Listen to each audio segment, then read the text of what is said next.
the last time you finished a hard workout? Maybe your muscles were burning, you got a good pump, and you left the gym feeling like you did everything possible to grow.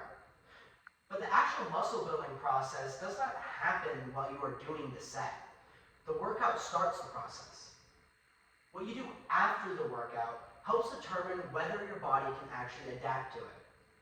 Today, I'm going to explain how the body repairs and builds muscle after resistance training through 3 connected parts: exercise, nutrition, and recovery. This matters because most people focus almost entirely on the workout itself.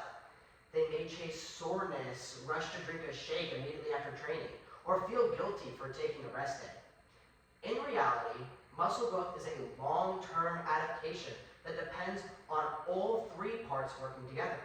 I train consistently, but I also use peer-reviewed research on training volume, protein intake, and muscle recovery to understand what is actually happening. Exercise creates the signal. Nutrition provides the materials, and recovery allows the adaptation to take place.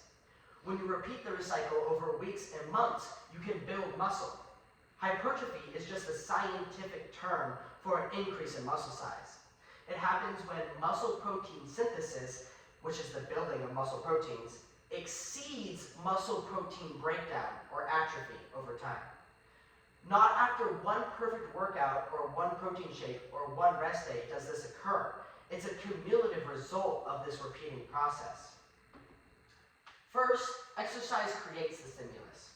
When you lift a weight, your muscle produces force against that resistance. That is mechanical tension and is one of the main reasons resistance training tells your body it needs to adapt. The body does not know that you're trying to build bigger biceps or bigger legs. It only recognizes a repeated challenge. If that challenge is strong enough and gradually increases, your body has a reason to become more capable of handling it or to build muscle. That is called progressive overload. And it's not just putting weight on a bar. It's doing another rep of the same weight or improving your range of motion, using better form or better control, or adding more sets over time. A 2017 meta-analysis by Bernd Schoenfeld and his colleagues showed that higher weekly resistance training volume is generally associated with more muscle growth. But more isn't automatically better.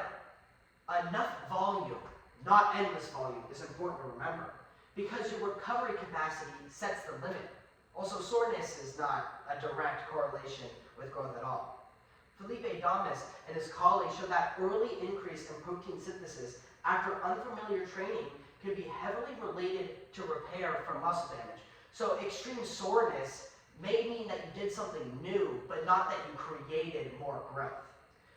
The goal is not to destroy yourself in one workout, but to create a challenge that you can recover and repeat from constantly. Once that training signal exists, it shows that the body needs certain materials to recover. This is where protein comes in. They provide amino acids, which are the raw materials your body uses for muscle protein synthesis. According to a position stand from the International Society of Sports Nutrition, protein intake and resistance training work together to support muscle protein synthesis. Lifting gives the signal, but the protein gives the body material to respond. The people focused on gaining muscle, this slide shows you that a practical daily range is 1.6 to 2.2 grams of protein per kilogram. An analysis by Robert Morton and his colleagues found that the average benefit of protein for resistance training gains really starts to level off at 1.6 grams per protein of kilograms per day. So this isn't a 1-to-1 ratio of pounds like you hear influence authors say. Carbohydrates also matter. Stored carbohydrates get used in workout use, and you need to replace them to allow your body to have the energy to build muscle. So a small calorie surplus may make gaining muscle easier, but an aggressive bulk is almost never necessary for hypertrophy purposes. A protein over a daily goal is more important than a certain post-workout window as well. Training and food create the conditions for growth, but your body still needs time to actually adapt. This is where recovery comes in. Muscles grow after the workout, not during it. Training creates fatigue, but recovery is where the body responds to that signal and prepares you to train hard again. Sleep is part of that recovery.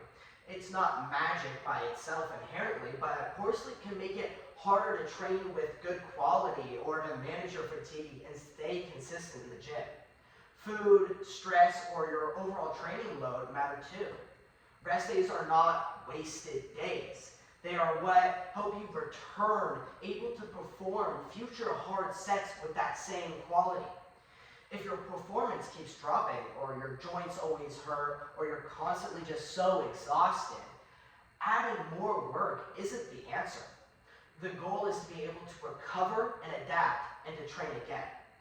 That repeated cycle is what creates that long-term change. So the takeaway is actually quite simple. Train to create a progressive stimulus. Eat enough protein and carbohydrates and have enough overall energy to supply your body with the materials. Then recover well enough to repeat that quality training over a long period of time. Hypertrophy happens when the muscle protein synthesis exceeds muscle protein breakdown over time. You cannot force one perfect workout or supplement or rest day. So the next time you leave the gym, remember that your workout is just only the signal.